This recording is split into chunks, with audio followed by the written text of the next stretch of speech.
ሰላም ለእናንተ ይሁን ውድ የቻናሌ ቤተሰቦችና የዚህ ቪዲዮ ተመልካቾች። ዛሬ ስለ ፀጉራችን ጤንነትና ውበት ማንም ያልነገራችሁን እውነታዎች በዝርዝር የምናይበት ልዩ ቆይታ ይኖረናል። አብዛኞቻችን ፀጉራችንን እየተከባከቡን እንደሆነ እናስባለን። ነገር ግን እውነታው ግን ብዙዎቻችን የተለያዩ የፀጉር ቅባቶችና ኬሚካሎችን በፀጉራችን ላይ እየጨመርን ውጤቱን ግን በደስታ ከመጠበቅ ባለፈ ትክክለኛውን መንገድ አንከተልም። በየማህደራዊ ገጹ የምናያቸው ታዋቂ ሰዎች ሁሉ ለፀጉራችሁ አይነት ፍጹም መፍትሄ አለን ይላሉ።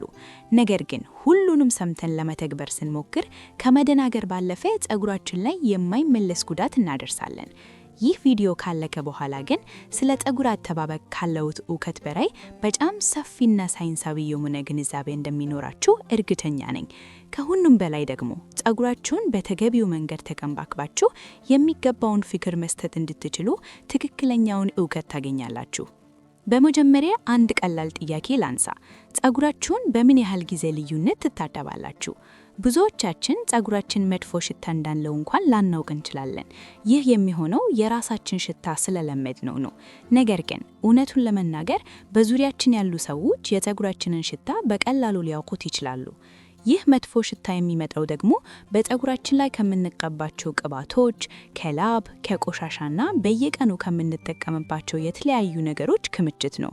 እነዚህ ነገሮች በራስ ቅላችን ላይ በሚከማቹበት ጊዜ ይህንን ክምችት እንደ ምግብ የሚጠቀሙ ባክቴሪያዎች ይፈጠራሉ።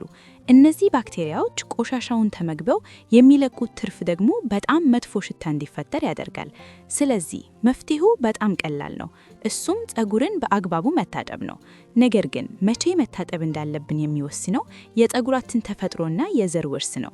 የጠቆረ ወይም ጥቅጥቅ ያለ ፀጉር ያላቸው ሰዎች ቅባትን የመቋቋም አቅማቸው ከፍተኛ ስለሆነ እንደ ዝርጥ ፀጉር ባለቤቶች ቶሎ መታጠብ ላያስፈልጋቸው ይችላል።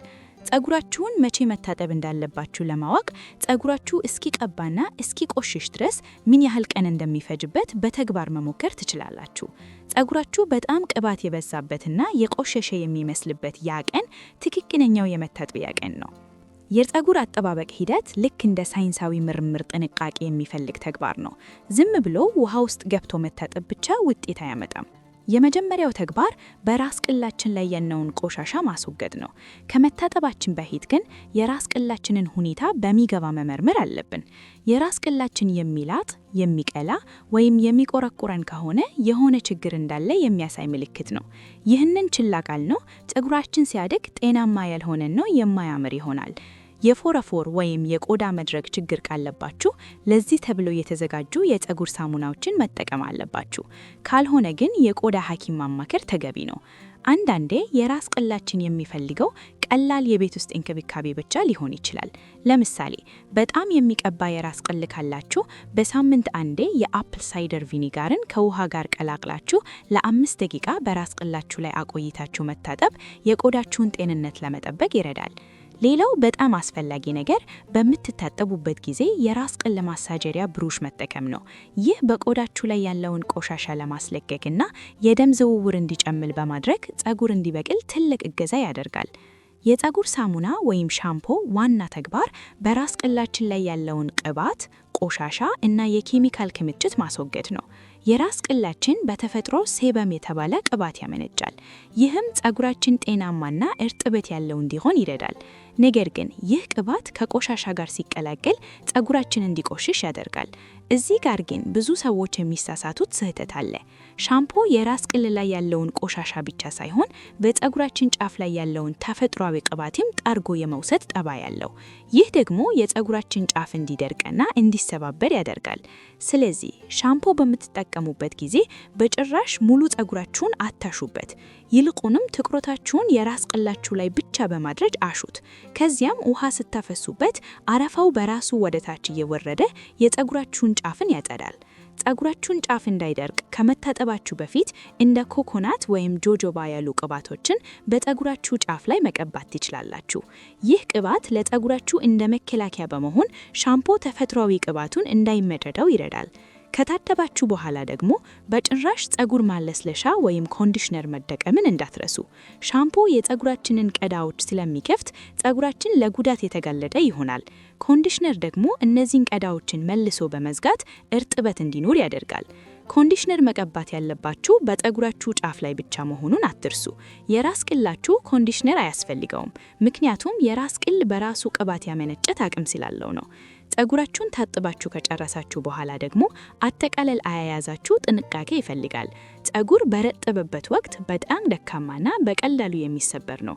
ስለዚህ በፎጣ አጠብ ባለዋሹት። ይልቁንም ለስላሳ ቲሸርት ወይም ማይክሮፋይበር የተባሉ ጨርፎትን በመጠቀም ውሃውን ቀስ እያላችሁ መጠጥ እንዲያደርግላችሁ አድርጉ። ፀጉር ማድረቂያ መጠቀም ካለባችሁ እንኳን ፀጉራችሁ 70 ወይም 80% በራሱ እስኪደርቅ ድረስ መጠበቅ አለባችሁ። እንዲሁም ሁልጊዜ ከሙተት የሚከላከል ቅባት መጠቀምና የሙተቱን መጠን መቀነስ ለፀጉራችሁ ጤንነት ወሳኝ ነው። በመጨረሻም ስለ ፀጉር አሰራር ጥቂት ልበላችሁ። ፀጉርን በጣም አጠብ ባለ ማሰር ወይም በተለያዩ ስታይሎች መውተር ፀጉራችሁን ከስሩ እንዲነቀል ያደርገዋል። ይህ ደግሞ በጊዜ ሂደት ግንባራችሁ አካባቢና በተለያዩ ቦታዎች ላይ ፀጉር አልባል ቦታዎች እንዲፈጠሩ ያደርጋል። ይህ ችግር አንዴ ከተፈጠረ በኋላ ወደ ነበረበት ለመመለስ በጣም አስቸጋሪና ውድ የሆኑ ሕክምናዎችን ሊጠይቅ ይችላል። ስለዚህ ፀጉራችሁን ስትሰሩም ሆኖ ስታስሩ በጣም አታጥብቁት። እነዚህን ቀላል ግን ወሳኝ የሆኑ ተግባራትን በየቀኑና በየሳምንቱ የምታደርጉ ከሆነ ፀጉራችሁ በአጭር ጊዜ ውስጥ ተመልሶ እንደሚያምርና ጤናማ እንደሚሆን ጥርጥር የለውም። ስለተከታተላችሁኝ አመሰግናለሁ። ይህ ቪዲዮ ጠቃሚ ሆኖ ካገኛችሁት ለሌሎችም እንዲደርስ አጋሩት።